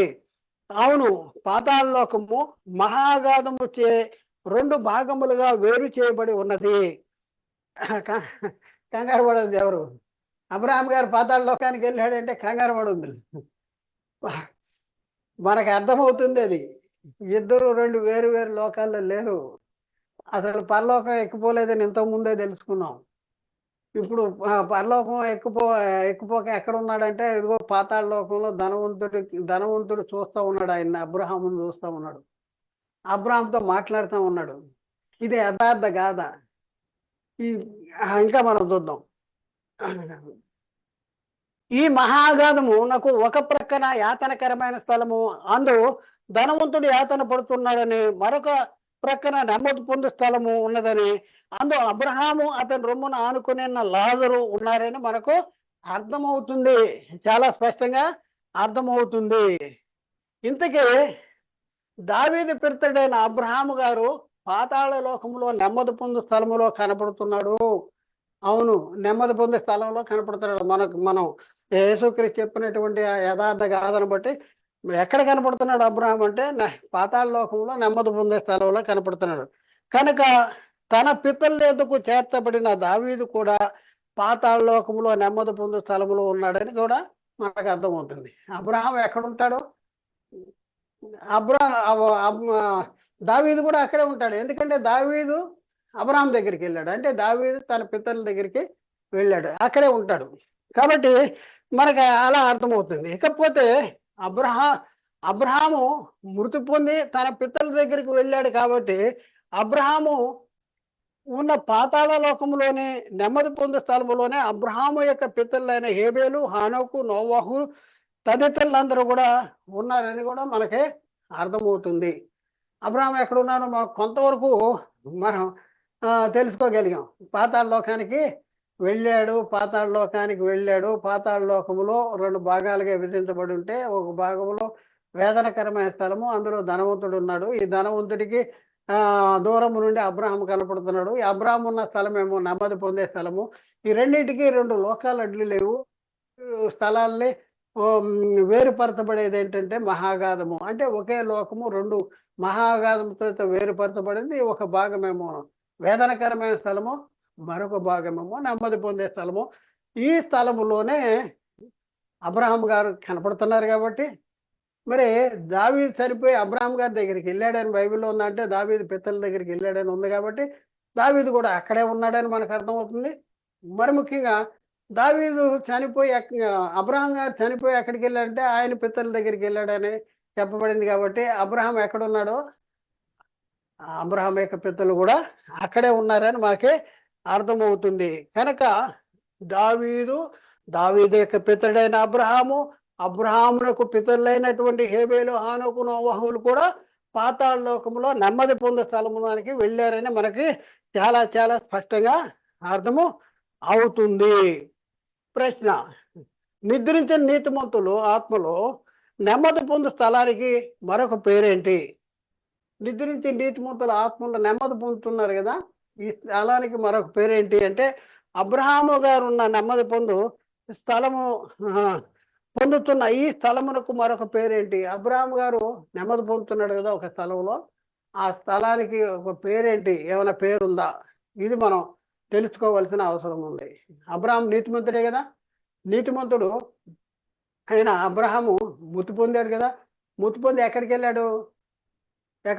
మాకు ఇక్కడ కనపడుతుంది పాతాళ లోకంలో ఒక భాగం, అక్కడ నెమ్మది పొందే పరిస్థితి ఉంది అనేసి మనకి అర్థమవుతుంది. అయితే ఈ నెమ్మది పొందే స్థలానికి బైబిల్లో ఇంకో పేరు ఏదైనా ఉందా? దీన్ని నిద్రించి నీతిమంతులు వెళ్ళి నెమ్మది పొందే స్థలానికి మరొక పేరు ఏదైనా ఉందా అనేసి మనం వెతుకుతాం. బైబిల్ని పరిశీలన చేద్దాం. అయితే అబ్రహాము గారు నెమ్మది పొందుతున్న స్థలానికి మరొక పేరు ఏంటంటే పరదేశు. ఏంటి మీరే పెట్టేస్తారా? మేము పెట్టడం కాదు, బైబిల్లో ఉంది. బైబిల్ చెప్తుంది అబ్రహాము గారు నెమ్మది పొందుతున్న స్థలానికి మరొక పేరు ఏంటంటే, నెమ్మది పొందే స్థలానికి మరొక పేరు ఏంటంటే పరదేశు. నిజమేనా అంటే నిజమే. ఎలా నిజమో బైబిల్ని అడిగితే అర్థమవుద్ది, బైబిల్ని పరిశీలన చేస్తే అర్థమవుద్ది. ఇంకా మనం చూద్దాం. ఈ సత్యాన్ని తెలుసుకున్నట్టుకు సిలువలో వేలాడుతున్న యేసుక్రీస్తు వారి దగ్గరికి వెళ్ళాలి. ఇది నిజమేనా అంటే నిజమే అని మనం నమ్మటానికి ఎవరి దగ్గరికి వెళ్ళాలంటే, సిలువలో వేలాడుతున్న యేసుక్రీస్తుతో పాటు ఇద్దరు దొంగల్ని ఆయనతో కూడా సిలువ వేశారు. అక్కడికి వెళ్దాం. అక్కడికి వెళ్తే మనకు అర్థమవుద్ది. నిద్రించి నీతిమంతుల ఆత్మలు మరి పరలోకానికి ఎక్కిపోక, మరి నరకానికి దిగిపోక ఎక్కడికి వెళ్తున్నారో మనకు అర్థమవుద్ది. నిద్రించి నీతిమంతులు ఆత్మలు భూమి మీద చనిపోగానే వాళ్ళు ఎక్కడికి వెళ్తారో మనకు అర్థమవుద్ది. చూద్దాం ప్రియులారా, ఇంకా మనం చాలా జాగ్రత్తగా మనం పరిశీలన చేయవలసిన అవసరం ఉంది. ప్రశ్న: సిలువలోనున్న నేరస్తుల్లో ఒకడు యేసును ఒక కోరిక కోరాడు. ఆ కోరిక ఏమిటి? మనం చెప్పాం కదా, యేసుక్రీస్తు సిలువ దగ్గరికి వెళ్ళాలి. సిలువ దగ్గర ఆయనతో కూడా ఇద్దరు దొంగలు ఉంటారు. ఆ దొంగలు గురించి మనం ఆలోచిస్తే, అందులో ఒక దొంగ యేసుక్రీస్తును కోరిక కోరాడంట. ఏంటి ఆ కోరిక కోరాడు అనేసి మనం పరిశీలన చేయవలసిన అవసరం ఉంది. ఏమంటే, యేసుక్రీస్తు సిలువ వేయబడినప్పుడు ఆయనతో ఇద్దరు దొంగలు సిలువ వేయబడి, ఇద్దరు దొంగల్లో ఒకడు యేసును చూచి ఒక కోరిక కోరాడు. సిలువలో ఉన్న నేరస్తుల్లో రెండవ వాడు యేసును కోరిన కోరిక ఏంటంటే, లూకాసు వార్త 23వ అధ్యాయము 39 నుంచి 42 వరకు ఉన్న సంగతులు మనం చదవాలి. ఇప్పుడు 42వ వచనం చదువుదాం.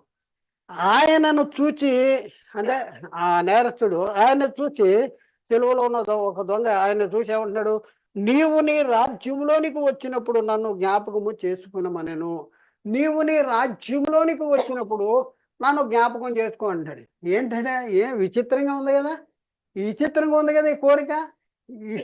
ఒకసారి ఆలోచించండి. నీవు నీ రాజ్యంలోనికి వచ్చినప్పుడు నన్ను జ్ఞాపకం చేసుకో. వాళ్ళిద్దరూ ఉన్న పరిస్థితి ఏంటి? యేసుక్రీస్తు సిలువ వేయబడి ఉన్నాడు, దొంగ కూడా సిలువ వేయబడి ఉన్నాడు. సిలువలో వేలాడుతున్నటువంటి వారిని రోమా శిక్షా స్మృతి ప్రకారం చనిపోకుండా దింపరు. చనిపోతేనే దింపుతారు. అంటే చనిపోతారు. నేను చనిపోతున్నా, నువ్వు కూడా చనిపోతున్నా. కానీ నీకున్న కెపాసిటీ ఏంటి? నీకున్న మహిమ ఏంటి? నీకున్న ఆ మహిమ ఆధిపత్యం ఏంటి అనేసి దొంగ గుర్తించాడండి. నువ్వు చనిపోతున్నావు కానీ నువ్వు తిరిగి బతుకుతావు. అంత మాత్రమే కాదు, తిరిగి లెగుస్తావు. అంత మాత్రమే కాదు, నువ్వు ఎలా లెగుస్తావు అంటే నీ రాజ్యంలోనికి వస్తావు. నీవు నీ రాజ్యంలోనికి వచ్చినప్పుడు నన్ను జ్ఞాపకం చేసుకో. రాజ్యంలోనికి, నీవు నీ రాజ్యంలోనికి వచ్చినప్పుడు నువ్వు రాజ్యంలోనికి వస్తావు, తిరిగి లెగుస్తావు. అప్పుడు నన్ను జ్ఞాపకం చేసుకో. చూడండి, నేను చనిపోయినా నన్ను జ్ఞాపకం చేసుకునే కెపాసిటీ నీకుంది. నువ్వు చనిపోతున్నావు కానీ నువ్వు తిరిగి లెగుస్తావు, నీ రాజ్యంలోనికి వస్తావు.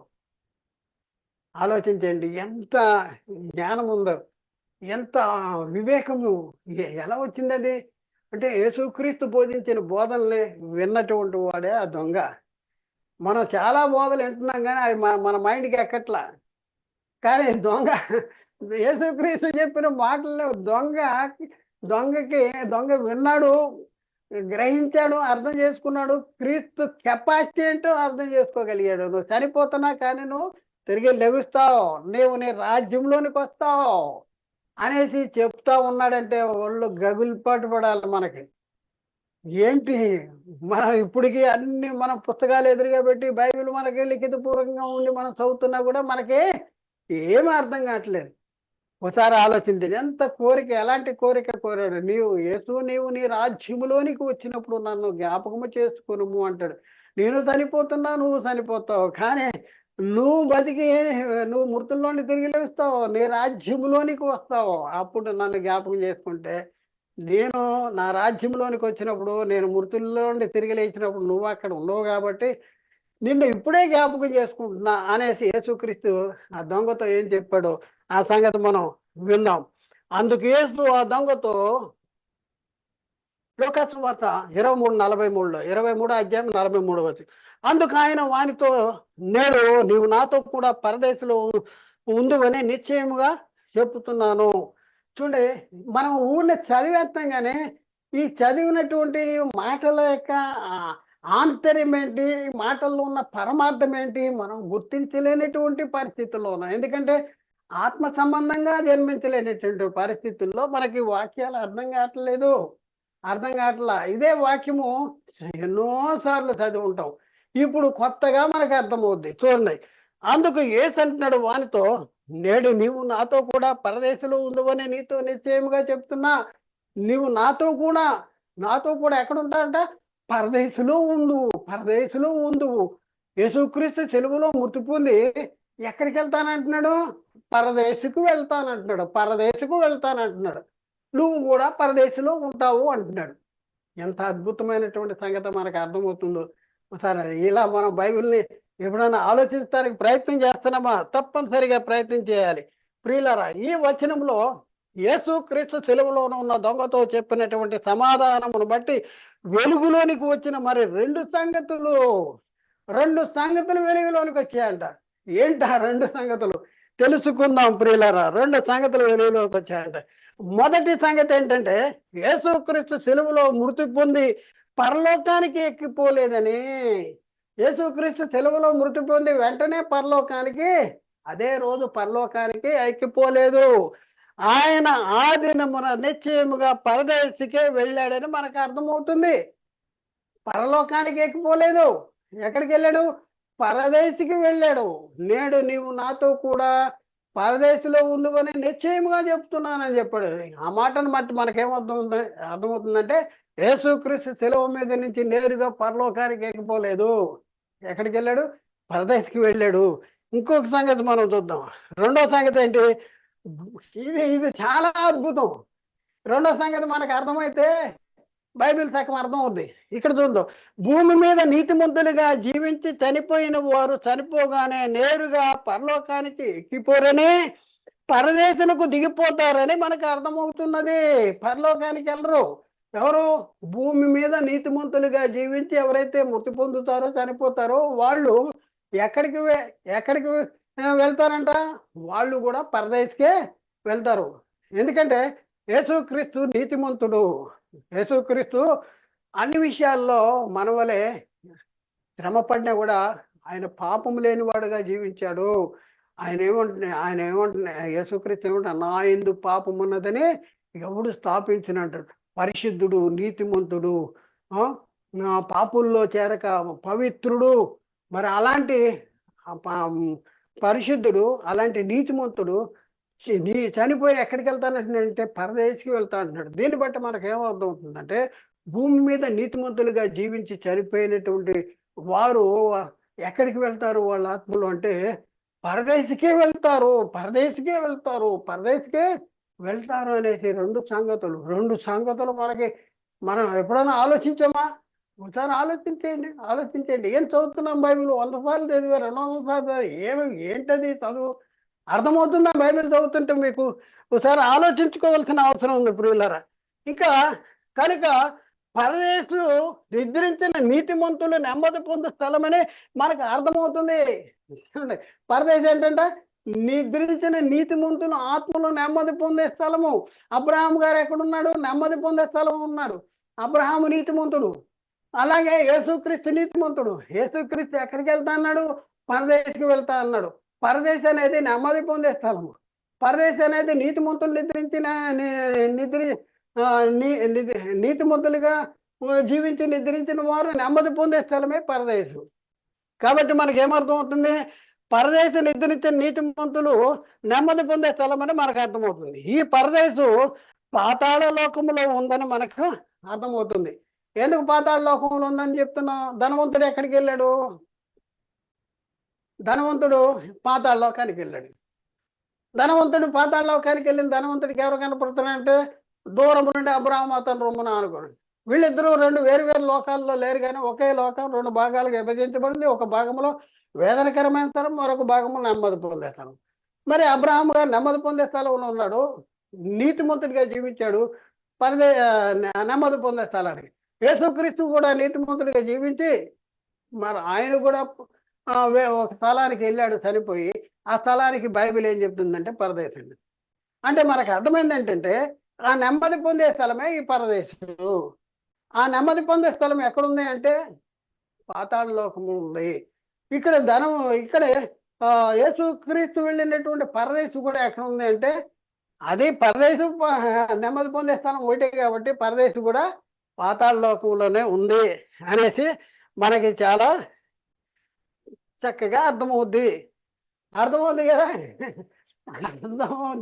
అర్థమవుద్ది కానీ మాకు ఇంకా డౌట్ ఉందండి అయ్యగారు అంటే, నీ డౌట్ తీరుస్తాను అయ్యా.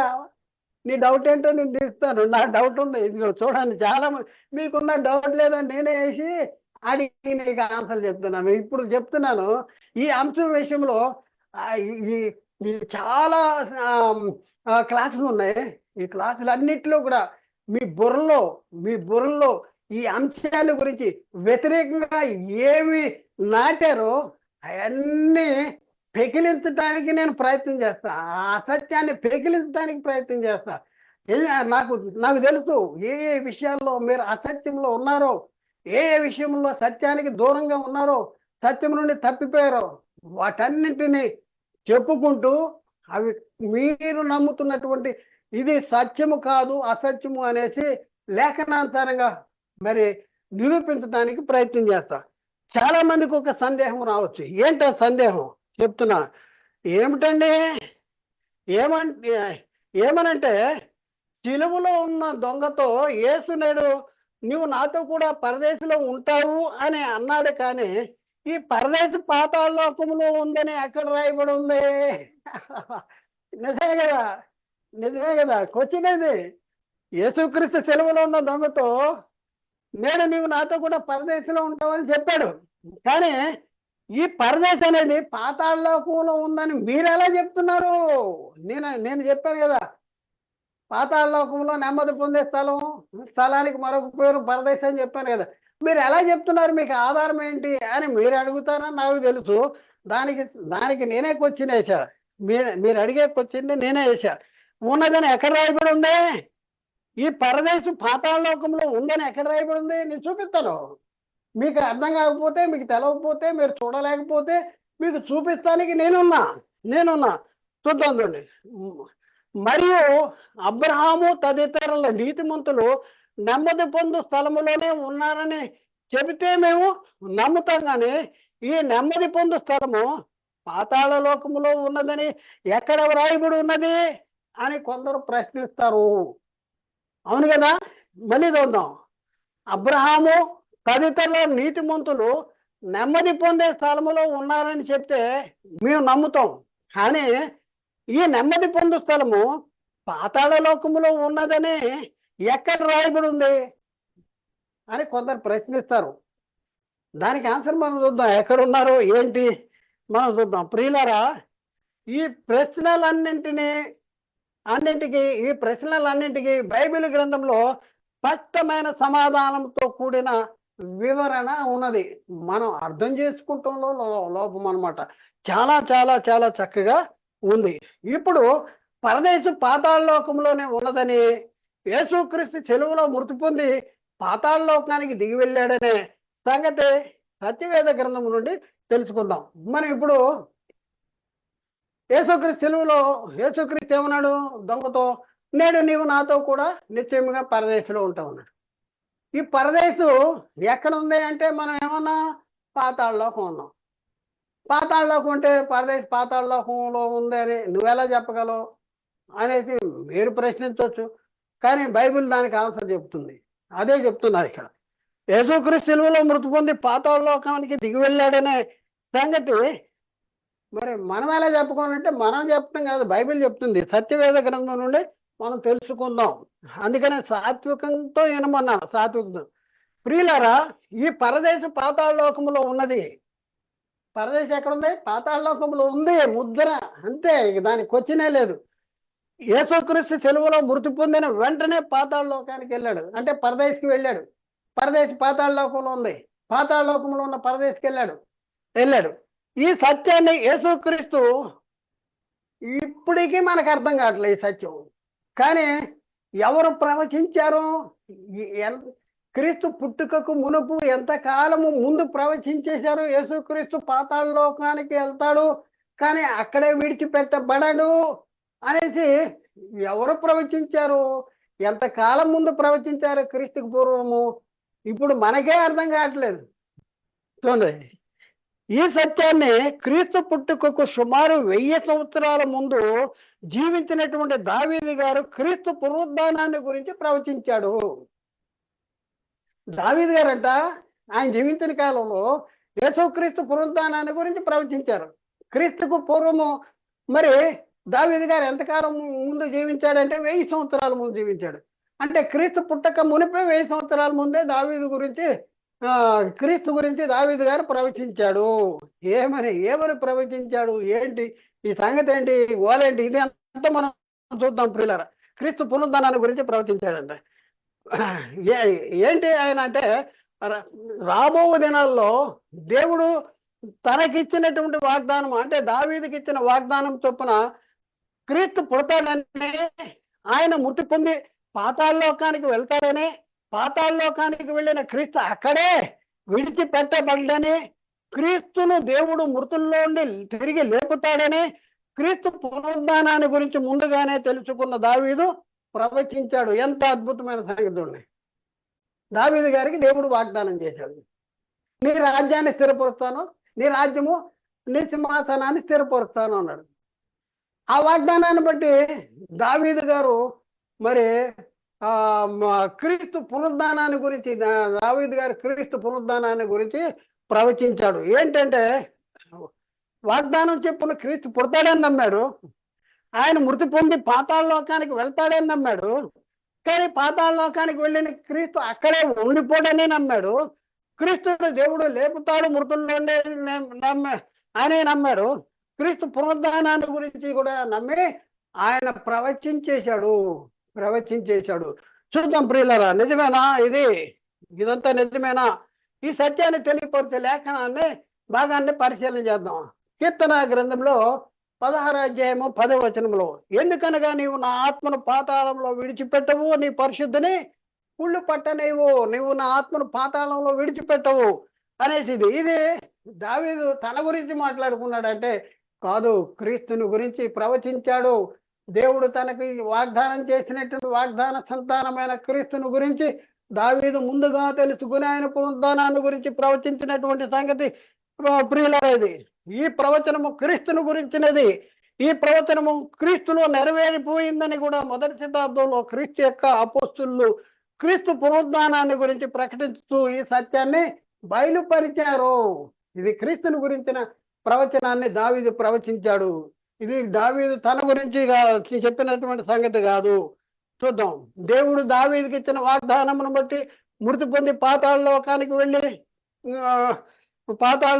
వెళ్ళిన క్రీస్తు అక్కడే విడిచిపెట్టబడలేదని, దేవుడు క్రీస్తును మృతుల్లోండి లేపాడని అపోస్తులు క్రీస్తు పునరుద్ధానాన్ని గురించి సాక్ష్యం ఇచ్చారు. చూడండి, అపోస్తులు కూడా సాక్ష్యం ఇచ్చారు. ఈ సత్యమును తెలియపరిచే లేఖన భాగాలను ఇప్పుడు మనం పరిశీలన చేద్దాం. అపోస్తుల కార్యాల్లో 2వ అధ్యాయము 23వ వచనంలో దేవుడు నిశ్చయించిన సంకల్పమును ఆయన భవిష్యత్ జ్ఞానమును అనుసరించి అప్పగించిన ఈయనను మీరు దుష్టుని చేత సిలువ వేయించి చంపితిరి.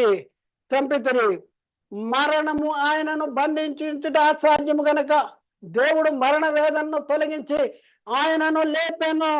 ఆయనను గురించి దావీదు ఇట్లనేను. దావీదు ఎప్పుడు అన్నాడు? బతికున్న కాలంలో అన్నాడు. దావీదు బతికున్న కాలంలో, క్రీస్తుకు పూర్వం 5 సంవత్సరాల ముందు. ఆయనను ఎవరు చెప్తున్నారు? ఇది ఎవరు చెప్తున్నారు? అపోస్తులు చెప్తున్నారు. వాళ్ళు సాక్ష్యం ఇస్తున్నారు. దావీదు ఇట్లనేను, నేను ఎల్లప్పుడూ నా ఎదుట ప్రభువును చూచుతుంటేనే ఆయన నా కుడి పార్శ్వన ఉన్నాడు కనుక నేను కదల్తబడను. 26వ వచనం, కావున నా హృదయం ఉల్లసించను, నా నాలుక ఆనందించను, మరియు నా శరీరము కూడా నిరీక్షణ కలిగి నిలకడగా ఉండును. నీవు నా ఆత్మను పాతాళంలో విడిచిపెట్టవు, నీ పరిశుద్ధిని కుళ్ళు పట్ట నీయవు. 32 వచనం, 31 నుంచి 32 అపోస్తుల కార్యము 2వ అధ్యాయం 31 నుంచి 32. క్రీస్తు పాతాళంలో విడవబడలేదని, ఆయన శరీరము కుళ్ళిపోలేదని దావీదు ముందుగా తెలుసుకుని ఆయన పునరుద్ధానాన్ని గురించి చెప్పాను. యేసును దేవుడు లేపాను, దీనికి మేమందరము కూడా సాక్షులము. ఇది చూడండి, క్రీస్తు పాతాళంలో విడవబడలేదు.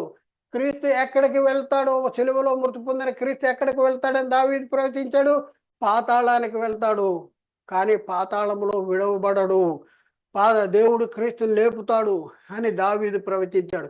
అదే మాటల్ని మొదటి శతాబ్ద కాలంలో అపోస్తులు పరిశుద్ధాత్మని పొందుకున్నటువంటి అపోస్తులు పరిశుద్ధాత్మ ద్వారా మరి వారు చెప్తున్నటువంటి సంగతి ఏంటంటే, క్రీస్తు పాతాళములో విడిపడలేదు, వెళ్ళాడు కానీ అక్కడ ఉండిపోలేదు, ఆయన శరీరం కూడా ఇక్కడ కుళ్ళిపోలేదు అని దావీదు ముందుగా తెలుసుకుని ఆయన పునరుద్ధానాన్ని గురించి చెప్పాడు.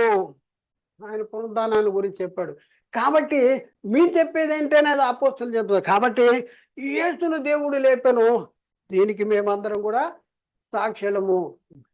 చూడండి ప్రియులరా, దావీదు 1000 సంవత్సరాల ముందే క్రీస్తు మృతి పొంది పాతాళ లోకానికి వెళ్తాడు కానీ అక్కడే విడిచిపెట్టబడ్డని ప్రవచిస్తే, ఇప్పుడు ఆ ప్రవచనాలన్నీ చదువుతున్న మనకి అర్థం కావట్లా. సెలవులో మృతి పొందిన యేసు క్రీస్తు నేను పరదేశకి వెళ్తున్నా అంటే పరదేశం ఎక్కడుందనేది అంటే పరదేశం పాతాళ లోకంలో ఉంది అని చెప్తా ఉంటుంటే, పాతాళ లోకంలో ఉందని మీరు ఎలా చెప్తారు అంటే ఒకసారి ఆలోచించండి. పరదేశకి వెళ్తానన్నాడు. పరదేశకి వెళ్తానన్న యేసుక్రీస్తు వెళ్ళాలంటే ఎక్కడికి వెళ్ళాలి? దావీదు చెప్పిన దగ్గరికి వెళ్ళాలి. దావీదు ఎక్కడికి వెళ్తాడని చెప్పాడు? పాతాళ లోకానికి వెళ్తాడు అని చెప్పాడు. మరి సెలవులో యేసుక్రీస్తు పరదేశకి వెళ్తానని చెప్పాడు. దావీదు అంటాడు పాతాళ లోకానికి వెళ్తాడు, అక్కడే విడిచిపెట్టాడు. అంటే సెలవులో మృతి పొందిన యేసుక్రీస్తు ఎక్కడున్న పరదేశకి వెళ్ళి ఉంటాడు? పాతాళ లోకంలో ఉన్న పరదేశకి వెళ్ళి ఉంటాడు. ఎంత చక్కగా స్పష్టంగా లేఖనాల్లో రాయబడి ఉంటే మాకు ఆ డౌట్లు వచ్చేస్తున్నాయండి. నాకు డౌట్లు వచ్చేస్తున్నాయండి. ఎందుకు వస్తాయండి డౌట్లు? బైబిల్ ఏం చదువుతున్నారండి? బైబిల్ ఎలా చదువుతున్నారండి? డబ్బులు లెక్క పెడతారా? కట్టలు లెక్క పెడతారా? కట్టలు లెక్క పెట్టడం వచ్చు, కానీ బైబిల్ చదవటం రాదు. నిర్లక్ష్యం. నిన్న నీ ఆత్మను నిత్యము, నీ ఆత్మను బతికింపజేసేది, నీ ఆత్మను రక్షించేది, నిన్న నిత్య జీవానికి నడిపించేటటువంటి మరి ఆ వాక్యాన్ని మనం ఎంతవరకు చదువుతున్నాం, ఎంతవరకు అర్థం చేసుకుంటున్నాం ఒకసారి ఆలోచించి. మన దగ్గర ఉన్న డబ్బులు లెక్క పెట్టమంటే ఇది 10 రూపాయలు కట్ట, ఇది 1000 రూపాయలు కట్ట అనేసి మనం గుర్తించగలుగుతున్నాం, కానీ బైబిల్లో ఉన్న సంగతులు మనకి అర్థం కావట్లేదు ప్రియుల. ఎందుకంటే సాతాను అవిశ్వాసులైన మనోనేత్రాలకి గుడ్డితనం కలిగజేశాడు. కాబట్టి ఆలోచించండి. మళ్ళీ అడుగుతారా ఆ ప్రశ్న? మళ్ళీ అడుగుతారా? మీకు మళ్ళీ డౌట్ అవుతుంది అది. పై లేఖన భాగాన్ని బట్టి యేసుక్రీస్తు సిలువలో మృతి పొంది పాతాళ లోకానికి వెళ్ళాడు. సిలువలో వేలాడుతున్న దొంగతో సిలువలో మృతి పొంది ఎక్కడికి వెళ్తానని చెప్పాడు? పరదేశికి వెళ్తానన్నాడు. దావీదేమో సిలువలో మృతి పొంది పాతాళ లోకానికి వెళ్తాడని దావీదు ప్రవచించాడు. సిలువలో మృతి పొందిన యేసుక్రీస్తు ఏమో పరదేశికి వెళ్తా అన్నాడు. పరదేశికి వెళ్తా అన్న యేసుక్రీస్తు ఎక్కడికి వెళ్ళాడంటే పాతాళ లోకానికి వెళ్ళాడు. అంటే పరదేశం ఎక్కడ నుండి ఉండొచ్చు? పాతాళ లోకంలో. పరదేశకు వెళ్ళిన వెళ్తానని అన్నాడు. ఎక్కడికి వెళ్తానో పరదేశికి వెళ్తా అన్నాడు. అయితే ఇప్పుడు పరదేశకు వెళ్ళిన యేసుక్రీస్తు ఎక్కడికి వెళ్ళాడని దావీదు చెప్పాడు, ప్రవచించాడు. పరదేశకు వెళ్ళిన యేసుక్రీస్తు ఎక్కడ విడిచిపెట్టబడలేదని దావీదు ప్రవచించాడు. అంటే క్రీస్తు పాతాళానికి వెళ్తాడు కానీ అక్కడే విడిచిపెట్టబడ్డని దావీదు క్రీస్తుని గురించి ప్రవచించాడు. కాబట్టే పరదేశం అనేది పాతాళ లోకంలో ఉన్నదని, ఈ పరదేశం నిద్రించిన నీతిమంతుల ఆత్మలు నెమ్మది పొందు స్థలమని, ఈ స్థలములోనే దావీదు యొక్క పితరులు అయిన అబ్రహాము, ఇసాకు, యాకోబులు ఉన్నారని మనకు అర్థమైనది. అర్థమైందంటారా? మనకు అర్థమైంది. ఇకపోతే అబ్రహాము యొక్క పితరులైన హేబేలు, హానోకు, నోవాహు ఎక్కడ ఉన్నారు? మనకు ఎంతవరకు అర్థమైందో అబ్రహాము వరకు అర్థమైపోయింది. మరి అబ్రహాము చనిపోయి ఎక్కడికి వెళ్ళాడు? అబ్రహాము ఆయన పితల దగ్గరికి వెళ్ళాడు. అబ్రహాము ఎక్కడికి వెళ్ళాడంటే అబ్రహాము యొక్క పితల దగ్గరికి వెళ్ళాడు. ఇప్పుడు అబ్రహాము యొక్క పితల్లో హేబేలు, హానోకు, నోవాహు వీళ్ళందరూ ఎక్కడ ఉన్నారు అని అంటే మనం దాని గురించి కూడా 2-3 రిఫరెన్స్లు చూద్దాం. ఈ సంగతి కూడా మనం తెలుసుకుందాం. ఈ సంగతిని గురించి మనము సత్యవేద గ్రంథంలో పరిశీలన చేస్తే అబ్రహాము యొక్క పితరులైన హేబేలు, హానోకు, నోవాహు తదితరుల నీతిమంతులు అందరూ కూడా అబ్రహాము గారు ఉన్న పాతాళ లోకంలోనే నెమ్మది పొందు స్థలంలోనే ఉన్నారని మనకి అర్థము అవుతుంది.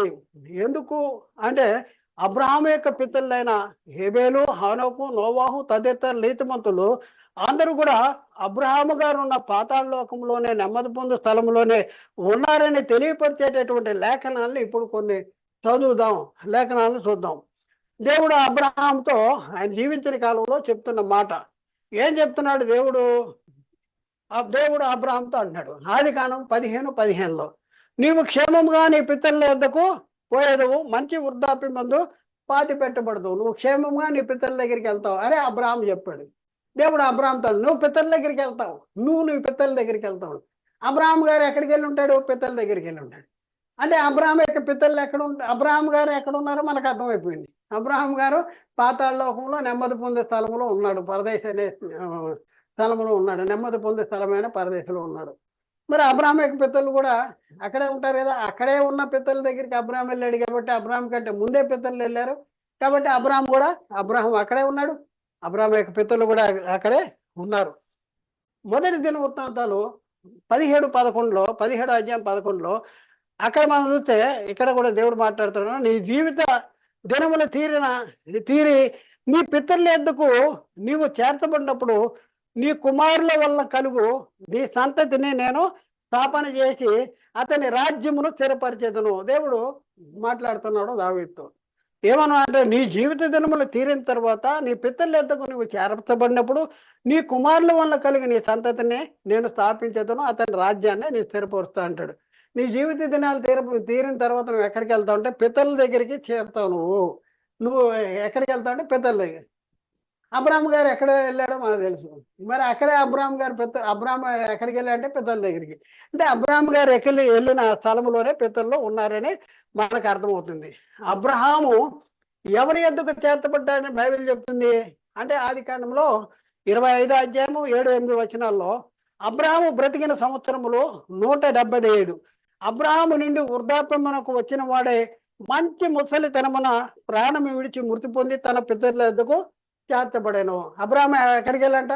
మంచి వృద్ధాప్యం ముందు మృతి పొందాడంట, తన పితరుల దగ్గరికి వెళ్ళాడు.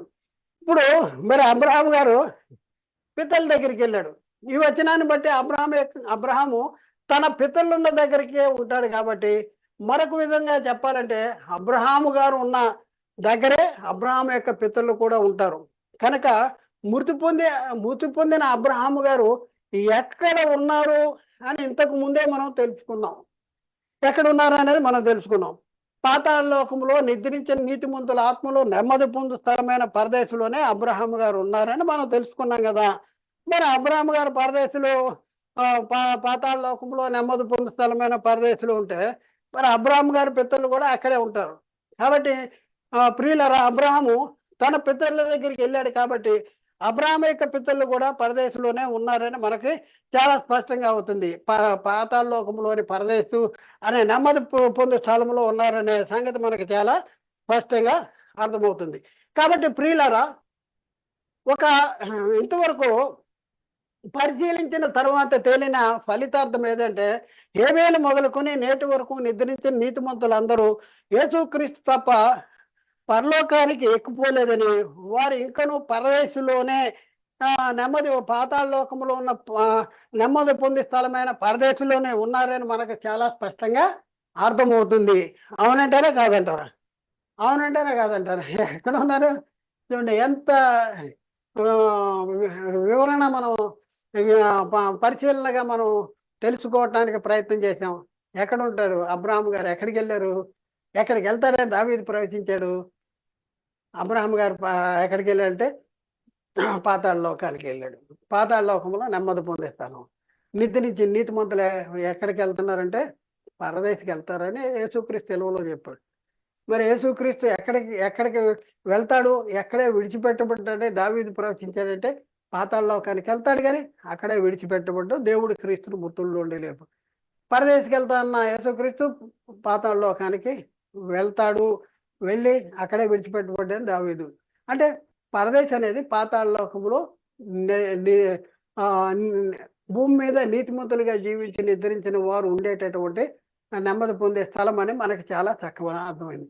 కాబట్టి ఇప్పుడు ఆలోచించండి, హేబేలు మొదలుకనే నేటి వరకు నిద్రించిన నీతిమంతుల ఆత్మలో ఎవరు కూడా పరలోకంకి ఎక్కిపోలేదని గత క్లాసులో నేర్చుకున్నాం. వారు ఎక్కడ ఉన్నారు అనేది ఈ క్లాసులో మనం చాలా చాలా చాలా చాలా చక్కగా నేర్చుకున్నాం. ఎక్కడున్నారంటే పాతాళ లోకంలో, పాతాళ లోకము మహా అగాధం చేత 2 భాగాలుగా విభజించబడితే ఒక భాగంలో వేదనకరమైన స్థలములో ఉన్నారు అనీతిమంతులు ఉండేది, మరొక భాగంలో నెమ్మది పొందే స్థలము, అది భూమి మీద నీతిమంతులుగా జీవించి చనిపోయి నిద్రించిన వారు అక్కడికి వచ్చేది, అక్కడ నెమ్మది పొందుతూ ఉంటారు. దాన్నే మరొక పేరు ఏంటంటే పరదేశు అనేసి మరొక పేరు. కాబట్టి ఇప్పుడు హేబేలు మొదలుకొని నేటి వరకు నిద్రించిన నీతిమంతుల ఆత్మలో మరి యేసుక్రీస్తు తప్ప వీళ్ళు వాళ్ళందరూ ఎక్కడ ఉన్నారు? ఇప్పుడు వరకు చనిపోయినటువంటి వారు ఎక్కడికి వెళ్తున్నారు, ఎక్కడ ఉన్నారు అని అంటే మనకి చాలా చక్కగా అర్థమైంది. ఫలితార్థం ఆన్సర్ ఏంటంటే, హేబేలు మొదలుకొని నేటి వరకు నిద్రించిన నీతిమంతుల ఆత్మలో బ్రాకెట్లో యేసుక్రీస్తు తప్ప అందరూ కూడా పాతాళ లోకములోని నెమ్మది పొందు స్థలమైన పరదేశులో ఉన్నారు అనే సంగతి మనకి చాలా చాలా స్పష్టంగా అర్థమైంది. ఈ అంశాల గురించి ఇంకా మీకు ఏమైనా సందేహాలు ఉంటే మరి మీరు బాగా విన్న తర్వాత మీకు ఎక్కడెక్కడ సందేహాలు ఉన్నాయో మాతో పంచుకోండి. ఇంకా మీకు మరింత వివరంగా విపులంగా తెలియపరిచి మిమ్మల్ని సర్వసత్యంలోనికి నడిపించడానికి మేము ప్రయత్నం చేద్దాం. దేవుడు మాట్లాడిన ప్రతి మాట ప్రతి ఒక్క హృదయంలో నీరుగట్టి ఫలింపు చేయనుగాక. ఆమెన్. అందరికీ వందనాలు. దేవునికి స్తోత్రాలు.